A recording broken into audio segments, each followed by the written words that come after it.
ഈശോമിശിഹായ്ക്ക് സ്തുതിയായിരിക്കട്ടെ. പ്രിയപ്പെട്ടവരെ, ദിവ്യകാരുണ്യ വിമോചന ശുശ്രൂഷയുടെ 4-ാമത്തെ ദിവസത്തിലേക്ക് ഏറ്റവും പ്രാർത്ഥനയോടെ നിങ്ങളെ ഞാൻ സ്വാഗതം ചെയ്യുന്നു.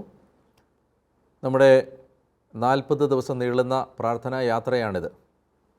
നിങ്ങൾ മറന്നു പോകാതിരിക്കാനാണ് ഓരോ എപ്പിസോഡിലും ഞാൻ അതിനെക്കുറിച്ച് സൂചിപ്പിക്കുന്നത്. 40 ദിവസത്തെ പ്രാർത്ഥനയുടെ ശക്തി എന്താണെന്ന് നിങ്ങൾക്കാർക്കെങ്കിലും ഇനിയും മനസ്സിലായിട്ടില്ലെങ്കിൽ ആദ്യത്തെ എപ്പിസോഡ്, ആമുഖ എപ്പിസോഡ് നിങ്ങൾ കാണണം. അതിൽ വിശദമായിട്ട് ആ കാര്യങ്ങൾ പറഞ്ഞിട്ടുണ്ട്. ഈ 40 ദിവസം നിങ്ങൾ വലിയ വിശ്വസ്തയോടെ എന്നോടൊപ്പം യാത്ര ചെയ്താൽ, പ്രാർത്ഥിച്ചാൽ, നിങ്ങൾക്കൊരു വലിയ ആത്മീയ വളർച്ചയുണ്ടാവും, ഭൗതിക വളർച്ചയുണ്ടാവും. അനേക കാലങ്ങളായി നിങ്ങളുടെ ജീവിതത്തിൽ തടസ്സപ്പെട്ട് കിടക്കുന്ന ചില മേഖലകൾ തുറന്നു കിട്ടും. ഞാനിതെല്ലാം പറയുന്നത് അത്രയും ആത്മീയമായ ഉറപ്പോടു കൂടിയാണ്. കഴിഞ്ഞ 10-20 വർഷം ഈ വചനവുമായി ബന്ധപ്പെട്ട് നടത്തിയ അന്വേഷണങ്ങളും ജീവിതത്തിലുണ്ടായ അനുഭവങ്ങളും കടന്നുപോയ പലതരത്തിലുള്ള ആത്മീയമായ പ്രതിസന്ധികളും എല്ലാം അതിൻ്റെ ഒടുവിൽ എനിക്ക് കിട്ടുന്ന ബോധ്യങ്ങളിലാണ് ഞാനിതെല്ലാം സംസാരിക്കുന്നത്. അതുകൊണ്ട് നമ്മുടെ ജീവിതത്തിലെ ഏത് തകർച്ചയും ദൈവത്തിന് ഏറ്റെടുക്കാൻ പറ്റും. നമ്മുടെ ജീവിതത്തിലെ ഏത് പാപത്തെയും പരിഹരിക്കാൻ കർത്താവിന് പറ്റും. നമ്മുടെ ജീവിതത്തിലെ ഏത് വൈകല്യവും എടുത്തു മാറ്റാൻ കർത്താവിന് കഴിയും. നമ്മൾ അങ്ങനെ പറഞ്ഞിട്ട് നടന്നിട്ട് കാര്യമില്ല. നമ്മൾ അതിനു വേണ്ടി ആത്മീയ സാധനകളിലൂടെ കടന്നു പോകണം. ബൈബിളിലെ എല്ലാ ദൈവ മനുഷ്യരും ഇതുപോലെയുള്ള പ്രാർത്ഥനകൾ ഏറ്റെടുത്തവരാണ്.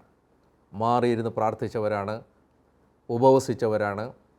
ഇതുപോലെ 21 ദിവസം 40 ദിവസമൊക്കെ പ്രാർത്ഥിച്ച് ദൈവത്തോട് ബന്ധപ്പെട്ട് ജീവിച്ചവരാണ്. അപ്പോൾ അതുകൊണ്ട് നിങ്ങൾ എന്തെങ്കിലും പ്രയാസമുണ്ട് എന്ന് പറഞ്ഞ് വിഷമിച്ച് നടക്കാതെ ഇതുപോലെയുള്ള പ്രാർത്ഥനകളിൽ പങ്കെടുക്കുക, തുടർച്ചയായിട്ട് പ്രാർത്ഥിക്കുക, കൂടുതൽ സമയം ദൈവസന്നിധി ചെലവഴിക്കുക. അപ്പോൾ എല്ലാ കാര്യത്തിനും ദൈവത്തിൽ നിന്നൊരു വിടുതലും വിമോചനവും വരും എന്നുള്ളത് നമ്മുടെ എല്ലാവരുടെ അനുഭവമാണ്. ഞാനതൊരിക്കൽ കൂടി ഓർമ്മിപ്പിച്ചു എന്ന് മാത്രമേ ഉള്ളൂ. ഉൽപ്പത്തി പുസ്തകത്തിലെ ഏദൻ തോട്ടത്തിൻ്റെ അനുഭവത്തെക്കുറിച്ച് കണ്ടു. ആ അനുഭവത്തിലേക്ക് വീണ്ടും നമ്മൾ കടക്കുന്ന ഒരു പ്രധാനപ്പെട്ട മാർഗമാണ് വിശുദ്ധ കുർബാന എന്നും നമ്മൾ മനസ്സിലാക്കിയിരുന്നു. വിശുദ്ധ കുർബാനയെ വിളിക്കുന്നത് യൂക്കരിസ്റ്റ് എന്നാണ് അതിൻ്റെ ഗ്രീക്ക് വാക്ക്. വിശുദ്ധ കുർബാനയെന്ന് നമ്മൾ പറയുന്നു. എന്നാൽ കുർബാന സ്വീകരിക്കുന്നതിനെ, ദിവ്യകാരുണ്യ സ്വീകരണത്തിന് ഇംഗ്ലീഷ് പറയുന്ന വാക്ക് കമ്മ്യൂണിയൻ എന്നാണ്. കമ്മ്യൂണിയൻ, വി റിസീവ് കമ്മ്യൂണിയൻ എന്നല്ലേ പറയുന്നത്. കമ്മ്യൂണിയൻ എന്ന് പറഞ്ഞാൽ എന്താണ് അർത്ഥം? കമ്മ്യൂണിയൻ എന്ന് പറഞ്ഞാൽ കൂട്ടായ്മ എന്നാണ്. ഓരോ വിശുദ്ധ കുർബാനയും നമുക്ക് തരുന്നത് ഈ കമ്മ്യൂണിയനാണ്. നമ്മൾ ദൈവത്തോടുള്ള ആഴമായ ഒരു ബന്ധത്തിലേക്ക് കടക്കുകയാണ്. അതുകൊണ്ട് ആ ദൈവം തരുന്ന വലിയ കൃപയിലേക്ക് കടക്കാൻ പരിശുദ്ധ കുർബാനയെക്കുറിച്ചുള്ള ഈ ചിന്തകൾ നിങ്ങളെ സഹായിക്കട്ടെ എന്ന് ഞാൻ പ്രാർത്ഥിക്കുന്നു. ഇന്ന് നമ്മൾ കാണുന്നത് ഉൽപ്പത്തി പുസ്തകത്തിൻ്റെ 4-ാമത്തെ അധ്യായത്തിൽ കായേനും ആബേലും സമർപ്പിക്കുന്ന ബലിയെക്കുറിച്ചാണ്. ഞാൻ ആ ഭാഗം വായിക്കാം. ഉൽപ്പത്തി പുസ്തകം 4-ാം അധ്യായം 1 മുതലുള്ള വാക്യങ്ങൾ. ആദം തൻ്റെ ഭാര്യയായ ഹവ്വായോട് ചേർന്നു. അവൾ ഗർഭം ധരിച്ച് കായേനെ പ്രസവിച്ചു. അവൾ പറഞ്ഞു, കർത്താവ് കടാക്ഷിച്ചെനിക്ക് പുത്രനെ ലഭിച്ചിരിക്കുന്നു. പിന്നീട് അവൾ കായേൻ്റെ സഹോദരൻ ആബേലിനെ പ്രസവിച്ചു. ആബേൽ ആട്ടിടയനും കായേൻ കൃഷിക്കാരനുമായിരുന്നു. ഒരിക്കൽ കായേൻ തൻ്റെ വിളവിൽ ഒരു ഭാഗം കർത്താവിന് കാഴ്ച സമർപ്പിച്ചു. ആബേൽ തൻ്റെ ആട്ടിൻകൂട്ടത്തിലെ കടിഞ്ഞൂൽ കുഞ്ഞുങ്ങളെ എടുത്ത് അവയുടെ കൊഴുപ്പുള്ള ഭാഗങ്ങൾ അവിടത്തേക്ക് കാഴ്ചവെച്ചു. ആബേലിലും അവൻ്റെ കാഴ്ചവസ്തുക്കളിലും അവിടുന്ന് പ്രസാദിച്ചു. എന്നാൽ കായേനിലും അവൻ്റെ കാഴ്ചവസ്തുക്കളിലും അവിടുന്ന് പ്രസാദിച്ചില്ല. ഇത് പൊതുവെ അറിയപ്പെടുന്നത് ബൈബിളിലെ ആദ്യത്തെ ബലിയർപ്പണമായിട്ടാണ്. എന്നാൽ നമ്മൾ വളരെ സൂക്ഷിച്ച് വായിച്ചാൽ ബൈബിളിലെ ആദ്യത്തെ ബലി ഇതല്ല.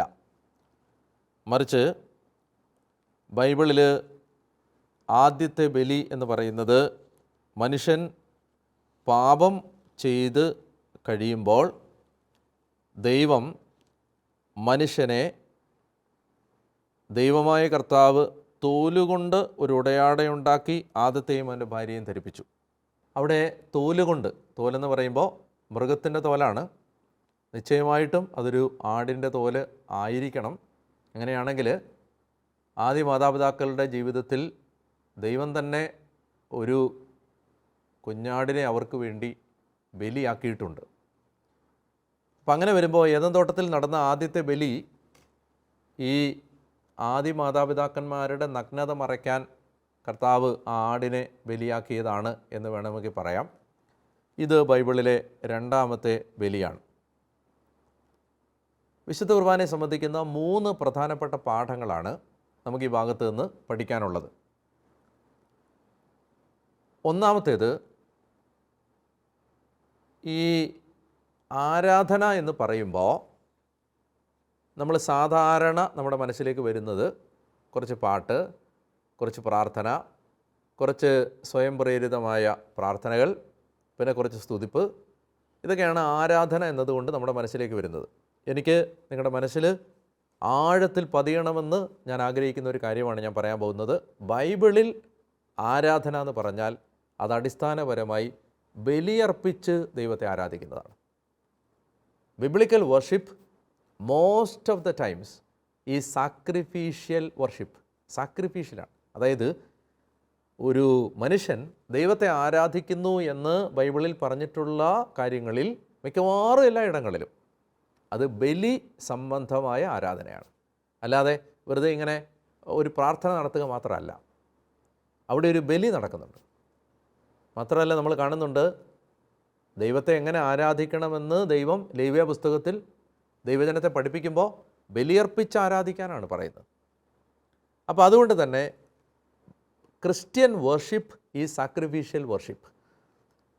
പ്രത്യേകിച്ച് ഈ ന്യൂ ജനറേഷൻ സഭകളൊക്കെ വന്നതിന് ശേഷം ആളുകൾക്കിടയിൽ ഉണ്ടായിട്ടുള്ള ഒരു തെറ്റിദ്ധാരണയാണ് ഈ ബലി അർപ്പിക്കുന്നത് എന്തോ വിഗ്രഹാരാധനയാണ്, അല്ലെങ്കിൽ ബലി അർപ്പിക്കുന്നത് വിശുദ്ധ കുർബാന പോലും വിഗ്രഹാരാധനയാണ് എന്ന രീതിയിൽ വ്യാഖ്യാനിക്കുന്ന സമൂഹങ്ങളെ കണ്ടിട്ടുണ്ട്. അത് ബൈബിളിനെക്കുറിച്ചുള്ള അജ്ഞത കൊണ്ടാണ്. എന്തുകൊണ്ടാണ്? ബൈബിളിൽ ആരാധിക്കുക എന്ന് പറഞ്ഞാൽ അത് ബലിയർപ്പിച്ചുള്ള ആരാധനയാണ്. അപ്പോൾ അതാണ് ഇവിടെ നമ്മൾ ഒന്നാമതായിട്ട് കാണുന്നത്. കായേനും ആബേലും ദൈവത്തെ ആരാധിക്കാനായി പോകുമ്പോൾ അവർ പ്രാർത്ഥിക്കുകയല്ല, അവർ കുറച്ച് നേരം ശാന്തമായിട്ടിരുന്ന് പ്രാർത്ഥിക്കുകയല്ല ചെയ്യുന്നത്, അവർ ബലിയർപ്പിക്കുകയാണ്. അതുകൊണ്ടാണ് വിശുദ്ധ അമ്മ ത്രേസ്യ ഒരിക്കൽ ഹൃദയം മുഴുവൻ ദൈവസ്നേഹം കൊണ്ട് നിറഞ്ഞപ്പോൾ ഈശോയോട് ചോദിച്ച ഒരു ചോദ്യം, കർത്താവേ, ഞാൻ എങ്ങനെയാണ് നിന്നെ സ്നേഹിക്കേണ്ടത്? അപ്പോൾ ഈശോ പറഞ്ഞു, പോയി ബലിയിൽ സംബന്ധിക്കുക, കുർബാനയിൽ സംബന്ധിക്കുക. അപ്പോൾ അത് മനസ്സിലേക്ക് ഒന്നാമതായിട്ട് വെക്കുക. Biblical worship is always sacrificial worship in the first sense. ഇനി നമ്മൾ ഈ ഒന്നാമത്തെ ഈ സത്യത്തിൽ ആദം ഹൗവ അവരുടെ എപ്പിസോഡ് കഴിഞ്ഞ് കായേനും ആബേലും ബലിയർപ്പിക്കുമ്പോൾ നമ്മൾ ശ്രദ്ധിച്ച് വായിക്കാത്തത് കൊണ്ട് കാണാതെ പോകുന്ന ചില കാര്യങ്ങൾ ഞാനത് ചൂണ്ടിക്കാണിക്കാം. ഒന്നാമത്തേത്, ഈ കുടുംബത്തിന് ദൈവത്തെ ആരാധിക്കണമെങ്കിൽ അത് ബലിയർപ്പിച്ചാണ് ആരാധിക്കേണ്ടതെന്ന് അറിയാമായിരുന്നു. അതുകൊണ്ടാണ് അവർ ദൈവത്തിന് ബലിയർപ്പിക്കാൻ വേണ്ടി ഒരിക്കൽ കായേൻ തൻ്റെ വിളവിൽ ഒരു ഭാഗം കർത്താവിന് ബലി കാഴ്ച സമർപ്പിച്ചു. അപ്പോൾ ദൈവത്തെ ആരാധിക്കേണ്ടത് എങ്ങനെയാണെന്ന് ഈ മാതാപിതാക്കന്മാർ ഈ മക്കൾക്ക് പറഞ്ഞു കൊടുത്തിരുന്നു. അതാണ് ഒന്നാമത്തെ കാര്യം. രണ്ടാമത്തെ കാര്യം, അവർക്ക് ആരാധന സമർപ്പിക്കാൻ ഒരു സ്ഥലമുണ്ടായിരുന്നു. അത് നമ്മളിവിടെ കാണുന്നില്ല, എഴുതിയിട്ടില്ല, പക്ഷെ ഉണ്ട്. അതുകൊണ്ടാണ് പ്രത്യേകിച്ച് ഒരു ആശങ്കയുമില്ലാതെ എന്ത് ചെയ്യണമെന്ന് അവർക്ക് കൃത്യതയുണ്ട്. അവർക്ക് അതിനെക്കുറിച്ച് അൺസർട്ടനിറ്റീസ് ഒന്നുമില്ല. അവർക്ക് ആരാധിക്കാൻ ദേ had a place of worship. മൂന്നാമത്തേത്, അവർക്ക് ആരാധിക്കാൻ ഒരു സമയമുണ്ടായിരുന്നു. എപ്പോഴാണ് ദൈവത്തിന് ആരാധന സമർപ്പിക്കേണ്ടത്? അത് വിളവിൻ്റെ ഒരു ഭാഗം, ആട്ടിൻകൂട്ടത്തിൽ നിന്ന് കടിഞ്ഞൂലുകളെ എന്നൊക്കെയെന്ന് പറഞ്ഞാൽ, അതായത് എപ്പോഴൊക്കെയാണ് ജീവിതത്തിൽ നന്മ വരുമ്പോൾ, ജീവിതത്തിൽ അനുഗ്രഹം വരുമ്പോൾ, ജീവിതത്തിൽ പ്രയാസം വരുമ്പോൾ ഒക്കെ ബലിയർപ്പിക്കേണ്ടത് എപ്പോഴാണെന്ന് അവർക്കറിയാമായിരുന്നു. ഒന്ന്, they knew how to worship through sacrifice. രണ്ട്, they had a place of worship. മൂന്ന്, they had a time of worship. ഇനി രണ്ടാമതായിട്ട് നമ്മൾ ഈ ഭാഗത്ത് നിന്ന് കാണേണ്ടത്, നമ്മൾ ദൈവത്തെ ആരാധിക്കേണ്ടത് നമുക്കിഷ്ടപ്പെട്ട വിധത്തിലല്ല, മറിച്ച് ദൈവം കൽപ്പിച്ച വിധത്തിലാണ്. അത് ഇന്ന് ആളുകൾക്ക് ഒരുപാട് പേർക്ക് തെറ്റിദ്ധാരണ വരുന്ന ഒരു മേഖല അതാണ്. അതായത് ദൈവത്തെ ആരാധിക്കേണ്ടത് നമുക്ക് ഇഷ്ടപ്പെട്ട വിധത്തിലല്ല. അപ്പോൾ പ്രാർത്ഥനയും ആരാധനയും ഒന്നല്ല, രണ്ടാണ്. പ്രാർത്ഥിക്കുന്നത് നമ്മൾ നമ്മുടെ കാര്യങ്ങളൊക്കെ ദൈവത്തോട് പറയാനും നമുക്ക് നമ്മുടെ ആവശ്യങ്ങളൊക്കെ പറയാനും ദൈവത്തോടുള്ള ബന്ധത്തിലിരിക്കാൻ, അതൊക്കെയാണ് പ്രാർത്ഥന. പക്ഷേ ആരാധന എന്ന് പറഞ്ഞാൽ നമ്മൾ ദൈവത്തിന് കൊടുക്കാൻ കടപ്പെട്ടിരിക്കുന്ന പ്രധാനപ്പെട്ട നമ്മുടെ ഉത്തരവാദിത്തമാണ് ആരാധന. പ്രാർത്ഥിക്കുന്നത് നമുക്ക് ഇഷ്ടമുള്ള എങ്ങനെ വേണേലും പ്രാർത്ഥിക്കാം, ഒരാൾക്ക് ഇഷ്ടമുള്ളതുപോലെ പ്രാർത്ഥിക്കാം. എന്നാൽ ആരാധിക്കുന്നതിന് ആരാധനാ വിധികളുണ്ട്. ബൈബിളിൽ നമ്മൾ കാണുന്നുണ്ട്, കർത്താവ് വ്യക്തമായിട്ട് പറഞ്ഞുകൊണ്ട് നിനക്ക് തോന്നുന്നിടത്തെല്ലാം പോയി ബലിയർപ്പിക്കരുത്, കൃത്യമായിട്ട് നിയമാവർത്തനത്തിൽ പറഞ്ഞിരിക്കുകയാണ്. അതുപോലെ തന്നെ പറഞ്ഞിരിക്കുകയാണ് വർഷത്തിൽ ഇത്ര പ്രാവശ്യം പോകണം. ഇനി അതെങ്ങനെ? ധാന്യബലി, ദഹനബലി, സമാധാന ബലി, പാപപരിഹാര ബലി, അനുരഞ്ജന ബലി, ഇത് ഇങ്ങനെ അതിന് കൃത്യമായിട്ട് ചിലതിൽ ഉപ്പ് ചേർക്കണം, ചിലതിൽ കുന്തിരിക്കം ചേർക്കണം, ചിലതിൽ എണ്ണ ചേർക്കണം, ചിലതിൽ ഉപ്പ് ചേർക്കരുത്, ഇങ്ങനെയൊക്കെ പറഞ്ഞിട്ട് പുളിപ്പുണ്ടാവരുത്, പല അതായത് ഇൻസ്ട്രക്ഷൻസ്. നമ്മുടെ മനസ്സിൽ ഇത് ആഴത്തിൽ പതിയട്ടെ. പ്രത്യേകിച്ച് നമ്മൾ വിശുദ്ധ കുർബാന ആചരണമൊക്കെ ആയിട്ട് ബന്ധപ്പെട്ട് ഒത്തിരി തർക്കങ്ങളും വഴക്കുകളും ഒക്കെ പലയിടങ്ങളിൽ നിലനിൽക്കുമ്പോൾ ഒരു ആത്മീയ ചിന്ത നമ്മുടെ മനസ്സിൽ ആഴപ്പെടട്ടെ. അതായത് ദൈവം നമ്മളോട് ആവശ്യപ്പെട്ട വിധത്തിൽ, അല്ലെങ്കിൽ സഭ നമുക്ക് നിർദ്ദേശിക്കുന്ന വിധത്തിലാണ് നമ്മൾ ദൈവത്തെ ആരാധിക്കേണ്ടത്. അതിന് നമ്മുടെ ഇഷ്ടങ്ങൾ അതിനകത്ത് കൂട്ടിക്കലർത്താൻ പാടില്ല. നമ്മുടെ ഇഷ്ടങ്ങളനുസരിച്ച് അതിനകത്ത് ഭേദഗതികൾ വരുത്താനും പാടില്ല. അപ്പോൾ അത് ആരാധനയുമായി ബന്ധപ്പെട്ട് നമ്മളിവിടെ കാണേണ്ട രണ്ടാമത്തെ കാര്യമാണ്. മൂന്നാമത്തെ കാര്യം, കാലാകാലങ്ങളായിട്ട് നമ്മൾ ഒത്തിരിയും പേര് ചോദിച്ചിട്ടുള്ളൊരു ചോദ്യമാണ്, എന്തുകൊണ്ടാണ് ആബേലിൻ്റെ ബലി ദൈവം സ്വീകരിച്ചത്, കായേൻ്റെ ബലി ദൈവം സ്വീകരിക്കാതിരുന്നത്? പല കാരണങ്ങൾ പറഞ്ഞിട്ടുണ്ട്, അതിലേക്കൊന്നും ഞാൻ കടക്കുന്നില്ല. എന്നാൽ യഥാർത്ഥത്തിൽ അതിൻ്റെ ഉത്തരം ഇവിടെ പറഞ്ഞിട്ടുണ്ട്. കായേനിലും അവൻ്റെ കാഴ്ച വസ്തുക്കളിലും ദൈവം പ്രസാദിച്ചില്ല, ആബേലിലും അവൻ്റെ കാഴ്ച വസ്തുക്കളിലും ദൈവം പ്രസാദിച്ചു. അത് കൃത്യമായിട്ട് രണ്ടായിട്ട് പറയുന്നത്. അതായത് ആബേലിൽ പ്രസാദിച്ചു, അതുകൊണ്ട് അവൻ്റെ കാഴ്ച വസ്തുക്കളിലും പ്രസാദിച്ചു. കായേനിൽ പ്രസാദിച്ചില്ല, അതുകൊണ്ട് അവൻ്റെ കാഴ്ച വസ്തുക്കളിലും പ്രസാദിച്ചില്ല. അതായത് ദൈവം നോക്കുന്നത് ബലി അർപ്പിക്കുന്നവനെയാണ്, ബലി അർപ്പിച്ച വസ്തുവിനെ അല്ല. ദൈവം നോക്കുന്നത് ഓഫററിനെയാണ്, ഓഫറിങ്ങിനെ അല്ല. കൃത്യമായിട്ട് ബൈബിളിൽ ആവർത്തിച്ച് ഇത് പറഞ്ഞിട്ടുണ്ട്. യോഹന്നാൻ്റെ 1-ാം ലേഖനം 3-ാം അധ്യായം 12-ാം വാക്യം, 1 യോഹന്നാൻ 3:12, തിന്മയുടെ സന്തതിയും സഹോദരനെ കൊന്നവനുമായ കായേനെ പോലെ ആകരുത്. എന്ത് കാരണത്താലാണ് അവൻ സഹോദരനെ കൊന്നത്? തൻ്റെ പ്രവൃത്തികൾ ദുഷിച്ചതും തൻ്റെ സഹോദരൻ്റെ പ്രവൃത്തികൾ നീതിയുക്തവും ആയിരുന്നത് കൊണ്ട് തന്നെ. ഇവിടെ കണ്ടോ, അവിടെ യോഹന്നാൻ പറയുകയാണ് കായേൻ്റെ പ്രവൃത്തികൾ ദുഷിച്ചതായിരുന്നു, അതുകൊണ്ടാണ് അവൻ്റെ പ്രവൃത്തി ദുഷിച്ചതുകൊണ്ടാണ് അവൻ ഓഫർ ചെയ്തതും ദുഷിച്ചതായത്. അത് ദൈവത്തിന് സ്വീകാര്യമല്ലാത്തത്. സുഭാഷിതങ്ങൾ 15:8, ദുഷ്ടൻ്റെ ബലി കർത്താവിന് വെറുപ്പാണ്, സത്യസന്ധരുടെ പ്രാർത്ഥന അവിടുത്തെ സന്തോഷിപ്പിക്കും. കണ്ടോ, ദുഷ്ടൻ്റെ ബലി കർത്താവിന് വെറുപ്പാണ്. ഇനി സുഭാഷിതങ്ങൾ 21-27 ഇത് പറയുന്നുണ്ട്. ദുഷ്ടൻ്റെ ബലി വെറുപ്പുളവാക്കും, ദുരുദ്ദേശത്തോടെ സമർപ്പിക്കുമ്പോൾ അതെത്രയോ അധികമായി വെറുക്കപ്പെടും. എന്ന് പറഞ്ഞാൽ പാപം, തിന്മ, ദുഷ്ടത നിറഞ്ഞിരിക്കുന്ന വ്യക്തിയുടെ ബലി ദൈവത്തിന് സ്വീകാര്യമല്ല. ഇനി പ്രഭാഷകൻ 34:22 മുതൽ 24 വരെ വാക്യങ്ങളിലും നമ്മൾ വായിക്കും, നിയമനിഷേധകൻ്റെ കാഴ്ചകൾ സ്വീകാര്യമല്ല. കണ്ടോ, നിയമം തെറ്റിക്കുന്നവൻ്റെ കാഴ്ചകൾ സ്വീകാര്യമല്ല. ദൈവഭക്തി ഇല്ലാത്തവൻ്റെ ബലികളിൽ അത്യുന്നതൻ പ്രസാദിക്കുന്നില്ല. അവൻ എത്ര ബലിയർപ്പിച്ചാലും അവിടുന്ന് പ്രസാദിക്കുകയോ പാപമോചനം നൽകുകയോ ചെയ്യുകയില്ല. ദരിദ്രൻ്റെ സമ്പത്ത് തട്ടിയെടുത്ത് ബലിയർപ്പിക്കുന്നവൻ പിതാവിൻ്റെ മുമ്പിൽ വെച്ച് പുത്രനെ കൊല്ലുന്നവനെ പോലെ ആണ്. നമുക്ക് അറിയാവുന്ന ഒരു സംഭവമാണല്ലോ വിധവയുടെ ചെമ്പ് നാണയം. കർത്താവ് നോക്കുന്നത് അവൾ എത്ര നാണയം ഇട്ടു എന്നല്ല, മറിച്ച് അവളുടെ ഹൃദയം, അവളുടെ സമർപ്പണം, അവളുടെ ഉള്ളിലെ നന്മ, അവളുടെ ഉള്ളിലെ ഔദാര്യം, ജനറോസിറ്റി, ഇതാണ് നോക്കുന്നത്.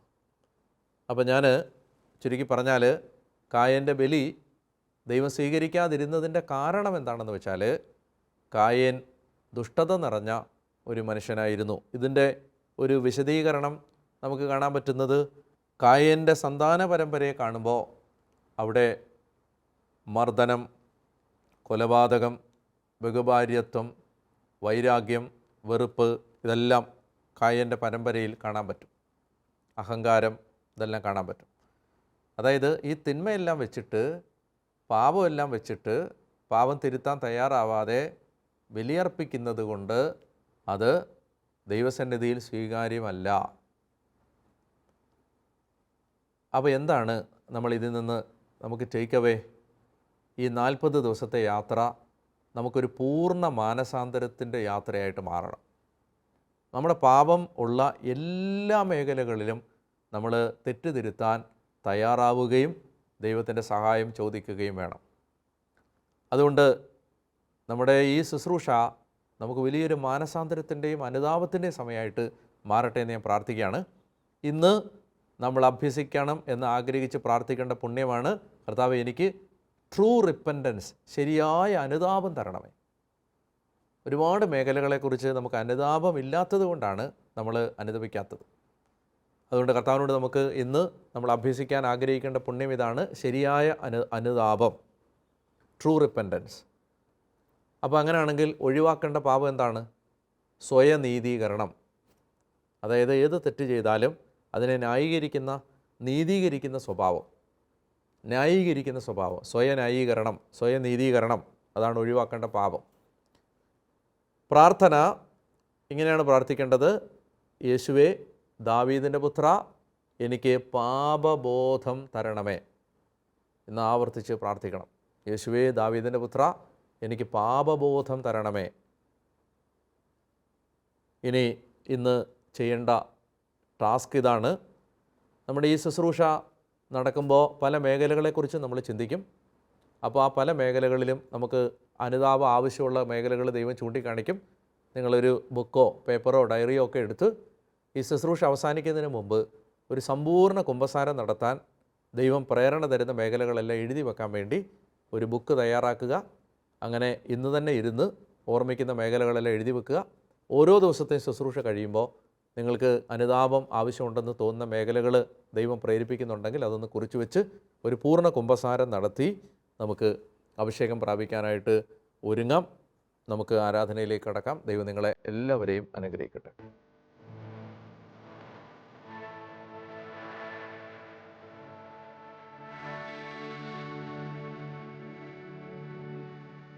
പരിശുദ്ധ പരമാദിവ്യകാരുണ്യേശോയ്ക്ക് നേരവും ആരാധനയും സ്തുതിയും പുകഴ്ചയും ഉണ്ടായിരിക്കട്ടെ. ഈ ആരാധനയിൽ നമ്മുടെ ഓരോ വ്യക്തി ജീവിതത്തെയും കുടുംബത്തെയും കർത്താവിന് കൊടുക്കാം. കായേനും ആബേലും ബലിയർപ്പിച്ചതുപോലെ നമ്മുടെ ജീവിതത്തിൽ നമ്മൾ ബലിയർപ്പിക്കുമ്പോൾ പാപത്തോടുകൂടെയാണോ, ദുഷ്ടതയും പാപവും തിന്മയും നിറഞ്ഞ ഒരു ജീവിതം നമ്മൾ നയിക്കുമ്പോഴും ബലിയർപ്പിച്ചാൽ ദൈവം പ്രസാദിക്കും എന്ന ചിന്തയോടുകൂടിയാണോ കർത്താവേ ഞങ്ങൾ അങ്ങയുടെ മുമ്പിലേക്ക് വരുന്നത് എന്ന് വിലയിരുത്താൻ അങ്ങ് വചനത്തിലൂടെ ഞങ്ങളോട് ആവശ്യപ്പെട്ടു. അയോഗ്യതയോടെ കുർബാനയിൽ പങ്കെടുത്തിട്ടുള്ള എല്ലാ സാഹചര്യങ്ങളും ഞങ്ങൾ ഓർത്ത് മാപ്പ് ചോദിക്കുന്നു. കർത്താവേ, പാപത്തെ ഗൗരവമായി എടുക്കാതെ ഞങ്ങൾ അങ്ങയുടെ മുമ്പിലേക്ക് വന്ന, പാപത്തോടുകൂടി അവിടുത്തെ സന്നിധിയിൽ വന്ന എല്ലാ സാഹചര്യങ്ങളെയും ഞങ്ങൾ ഓർക്കുന്നു.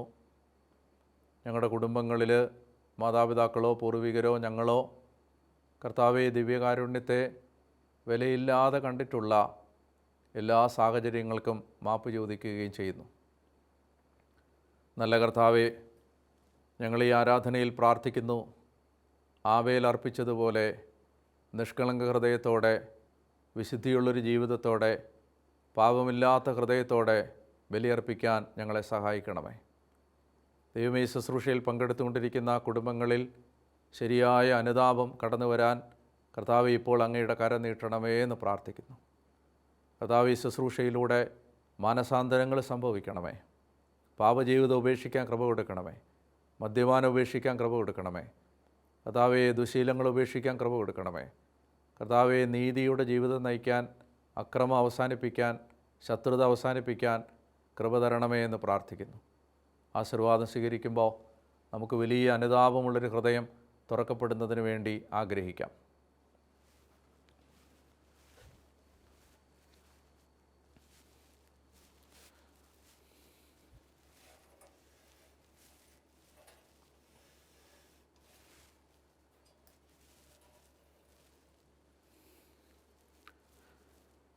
കർത്താവായ ദൈവമേ, അവിടുത്തെ പരിശുദ്ധ നാമത്തിൽ ഈ ശുശ്രൂഷയിൽ പങ്കെടുത്തുകൊണ്ടിരിക്കുന്ന ഓരോ കുടുംബത്തെയും ആശീർവദിച്ച് അനുഗ്രഹിക്കുന്നു.